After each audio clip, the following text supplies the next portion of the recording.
Bismillahirrahmanirrahim. Assalamualaikum warahmatullahi wabarakatuh. Selamat datang kembali di Fakta Sejarah. Sebelum kita masuk ke bagian berikutnya, mari kita berdoa dulu. A'udzu bikalimatillahit tammati min syarri ma khalaq. Bismillahirrahmanirrahim. La yadurru ma'asmihi syai'un fil ardi wa la fis sama' wa huwas samiul 'alim. Allahumma shalli 'ala sayyidina Muhammad sallallahu alaihi wasallam. Ini dia bagian berikutnya. Oke. 2.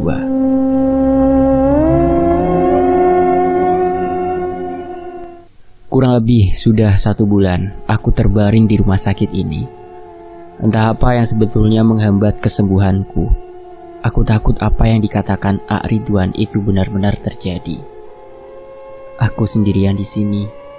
Bapak dan juga ibu pulang ke rumah untuk beristirahat. Setiap hari aku ditemani oleh sahabat tercintaku, Arfi. Dia selalu menemani setiap kesulitanku tanpa pernah mengeluh tentang kondisinya sekarang.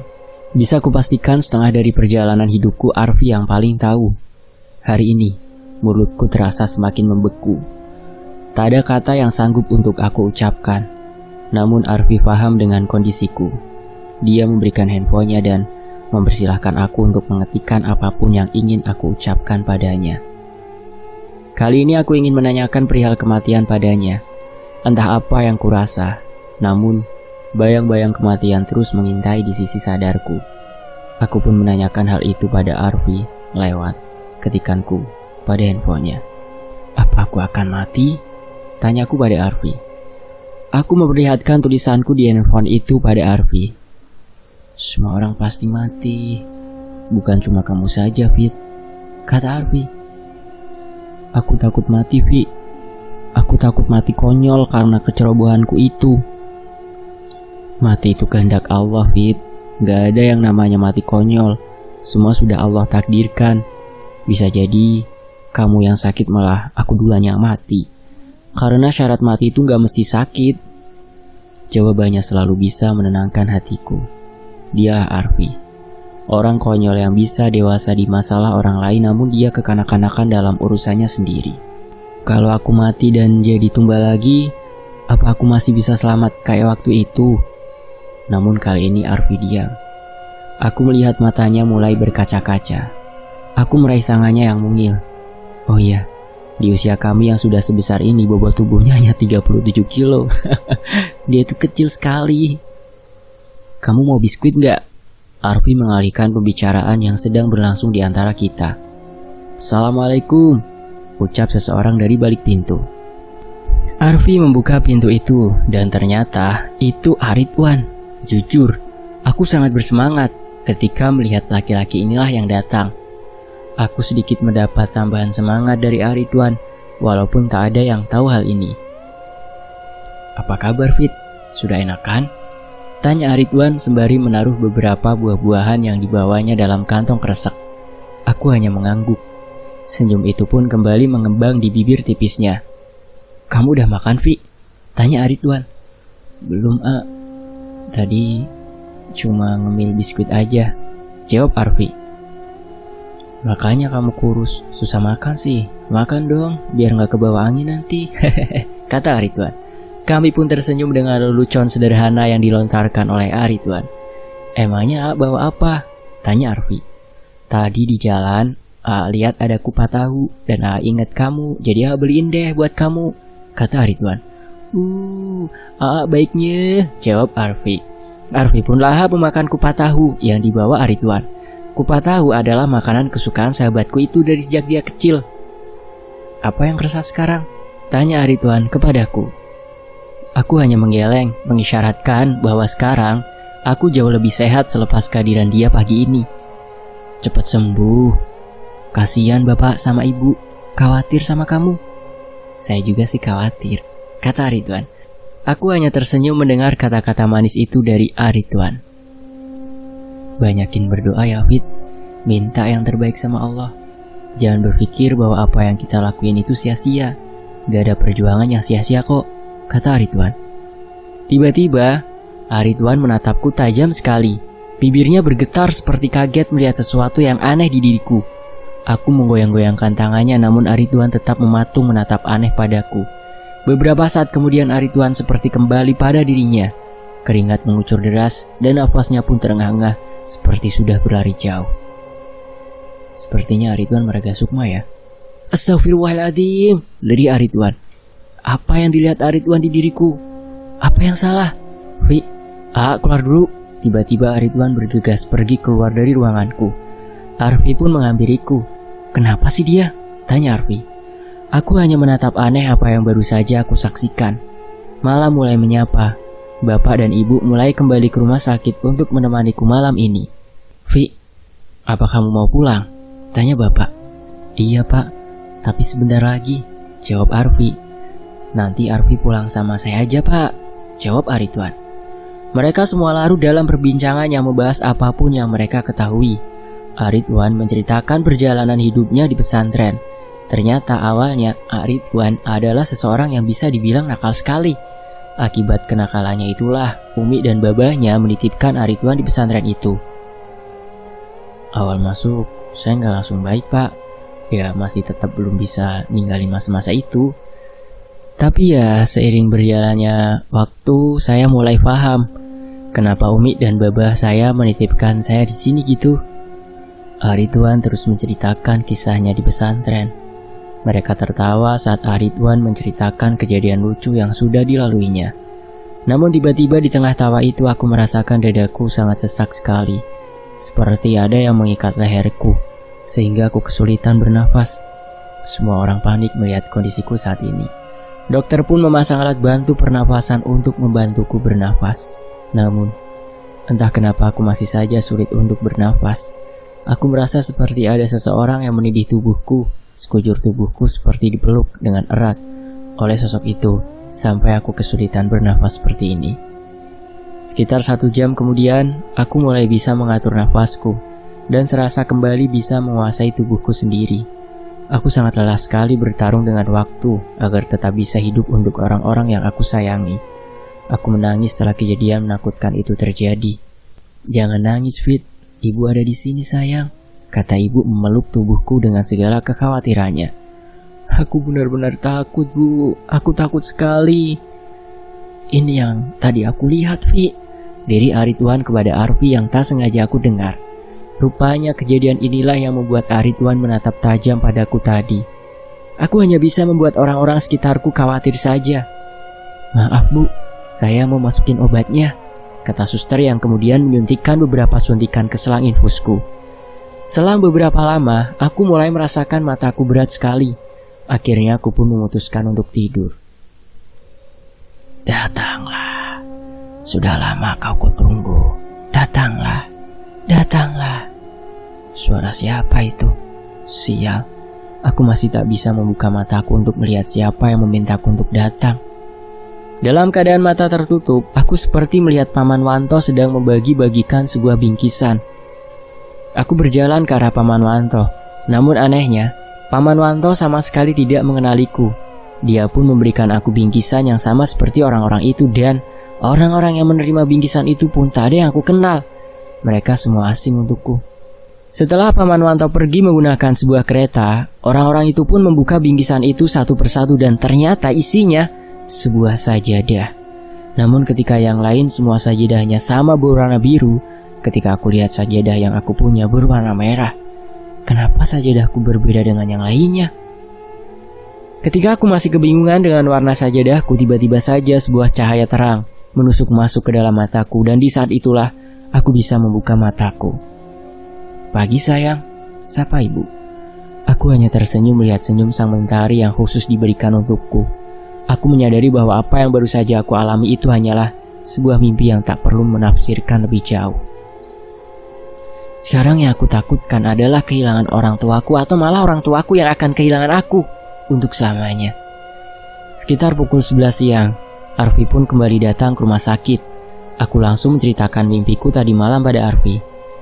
Tak banyak yang direspon Arfi tentang mimpiku malam tadi. Dia hanya memegang tanganku erat seperti mengisyaratkan sesuatu yang sama sekali tak bisa ku tangkap isinya. Berdoa minta perlindungan sama Allah. Gak perlu mengkhawatirkan apapun. Innallaha ma'ana, jawab Arfi. Aku hanya mengangguk berusaha meyakinkan diriku bahwa memang tak ada yang mesti aku khawatirkan selama ada Allah di sisiku. Hari ini, keadaanku semakin memburuk. Semua obat yang diberikan oleh rumah sakit tak mempan lagi di diriku. Dokter pun nyaris menyerah dengan apa yang tengah terjadi padaku. Aku tak tahu apa yang terjadi ketika kondisiku seperti ini. Mataku tertutup rapat, namun telingaku masih sama untuk mendengar. Aku mendengar bapak yang terus meminta bantuan dokter untuk kesembuhanku, dan setelah percekcokan antara bapak dan dokter itu mereda, aku mendengar suara langkah kaki. Sepertinya itu langkah kaki dua orang yang berjalan mendekati ranjang tempat tidurku. Lalu kemudian kedua orang itu duduk dan mulai berbicara satu sama lain. Apa yang sekarang bisa kita lakukan untuk Vita, A? Iya, itu suara Arfi. Hanya doa saja, karena sejauh ini apa yang kita sama-sama usahakan itu sia-sia saja. Dan yang ini suara Ridwan. Kenapa Vita sampai melakukan hal ini sih, A? Biasanya Vita itu anak yang penurut. Dia selalu patuh sama apa yang bapak sama ibunya katakan, kata Arfi. Ini bukan sepenuhnya keinginan Vita. Dia pun korban, kata Ridwan. Maksud AA apa? Tanya Arfi lagi. Iya, Vita memang sudah ditandai sejak dalam kandungan ibunya. Kamu lihat ini. Ridwan menunjukkan tanda lahir yang aku punya. Apa itu? Tanya Arfi masih kebingungan. Para calon tunggal biasanya akan lahir dengan tanda-tanda lahir yang seperti ini. Tanda lahir akan memudahkan para iblis untuk mencari tumbalnya masing-masing, kata Ridwan. Bisa saja, karena dalam hal seperti ini, logika tidak bisa digunakan, kata Ridwan. Terus, apa perjuangan kita selama ini sia-sia, A? Tanya Arfi lagi. Tidak ada perjuangan yang sia-sia, Vi.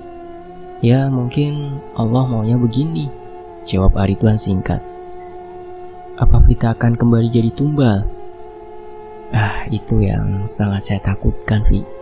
Karena jika itu kembali terjadi, siapa yang bisa menahan? Selain kita pasrah dan merelakan, kata Ridwan. Di mataku yang rapat terpejam, aku melihat sebuah kereta kuda yang sangat indah dengan 4 kuda berwarna putih yang cantik. Kereta kuda itu berwarna putih dengan sisi-sisi penjurunya yang berwarna kuning emas. Suara hentakan kaki kuda-kuda itu membuat aku merasa ketakutan. Entah kenapa suara menerincing kuda itu semakin membuatku ketakutan dengan parah sekali. Arfi yang kala itu ikut menemaniku di rumah sakit merasakan ada yang aneh dalam diriku. Seketika itu tubuhku mengalami kejang yang parah. Mataku terbelalak menatap ke atas dan tubuh yang mengeras bak batu. Vita kenapa? Tanya Arfi pada Ridwan. Panggil dokter, Vi, kata Ridwan. Arfi pun berlari memanggil dokter untukku.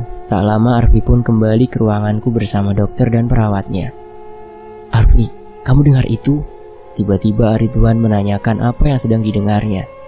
Dengar apa, A? Tanya Arfi. Suara gemerincing kaki kuda. Dengarlah, kata Ridwan lagi. Iya, A, aku dengar, kata Arfi. Dan kedua temanku itu pun menangis. Teringat apa kata Kiai Ahmad yang mengatakan jika manusia yang akan dijadikan tumbal itu akan dijemput oleh kereta kencana yang indah. Dan saat ini mungkin waktu yang tak pernah diinginkan terjadi pun akan terjadi. Dalam tidurku pun aku melihat kereta itu berada di hadapanku. Tidak ada satu orang pun di dalam kereta itu. Aku mendekat ke arah kereta itu dan mendapati sebuah kain putih yang harum mewangi. Aku meraih kain itu dan ketika aku lihat ternyata itu sebuah mukena. Aku suka mukena ini dan aku pun memakainya. Rupanya inilah akhir dari segalanya. Aku kembali harus datang ke tempat nista itu dan menutup usia aku karena sebuah kecerobohanku sendiri. Kereta itu mengantarkanku ke tempat yang dimana dulu aku berjuang untuk kembali, namun sekarang malah aku sendirilah yang mempersilahkan iblis-iblis itu merajai seluruh jiwaku. Ketika aku turun dari kereta itu, cekrek, aku baru menyadari bahwa kini kakiku pun sudah terantai dengan sempurna, sama seperti mereka yang ada di sini. Cepat jalan! Seru seseorang bertubuh gempal dengan muka mirip seperti babi hutan dengan taring yang mencuat ke atas. Berkali-kali dia memecut tubuhku dan disinilah aku mulai menyadari bahwa kini aku pun telah menjadi tumbal kebodohanku sendiri. Sekarang aku tak akan menyalahkan siapa-siapa untuk urusan ini, karena memang tak ada yang harus disalahkan. Kalaupun ada yang bisa disalahkan, itu adalah diriku sendiri. Kutegaskan sekali lagi, aku menceritakan kisah ini pada sahabatku dan menyetujuinya untuk dia tulis kembali itu bukan untuk dijadikan contoh, apalagi bahan percobaan. Aku hanya ingin kalian tahu bahwa apapun alasannya, bersekutu dengan setan itu tak bisa dibenarkan. Mencobalah untuk tenang di saat kondisi tak memungkinkan, karena sikap tergesa-gesa itulah perbuatan setan, dan itulah yang telah merenggut semua yang aku atau bahkan kalian punya. Kisah ini selesai. Dan berikut adalah ucapan terima kasih dari penulis. Ucapan terima kasih penulis ucapkan kepada 1. Allah Subhanahu wa Ta'ala. 2. Keluarga besar Vita. 3. Pihak-pihak yang membantu kelancaran penulis dalam penulisan. Alhamdulillahirabbil alamin. Akhirnya cerita yang berjudulnya G ini pun telah selesai ditulis. Mohon maaf karena masih banyak sekali kesalahan dalam penulisan ataupun yang lain sebagainya. Saya berusaha tidak memotong sama sekali apapun yang ada di cerita ini. Namun karena satu dan lain hal ada beberapa part yang harusnya diceritakan, namun tidak saya tulis di sini. Dikarenakan saya pun harus tetap menghormati keprivasian teman dan sahabat saya ini. Sekali lagi, terima kasih untuk yang telah meluangkan waktu untuk membaca atau menyimak kisah ini yang sederhana ini di sini. Dan semoga apa yang penulis tulis bermanfaat khususnya untuk diri penulis pribadi dan juga para teman-teman semua. Terima kasih semuanya. Selamat jalan sahabatku, Vita Putri Agustina, 11 Mei 1999 sampai 25 Juni 2016. Doa terbaik untukmu. Al-Fatihah. A'udzubillahi minasyaitonirrajim. Bismillahirrahmanirrahim. Alhamdulillahirabbil alamin. Arrahmanirrahim. Maliki yaumiddin. Iyyaka na'budu wa iyyaka nasta'in. Ihdinas siratal mustaqim, siratal ladzina an'amta 'alaihim ghairil maghdubi 'alaihim waladdallin. Rabbi ighfirli wa liwalidayya. Amin. Terima kasih semua. Sampai jumpa di kisah lainnya. Wassalamualaikum warahmatullahi wabarakatuh. Tetap di Fakta Sejarah.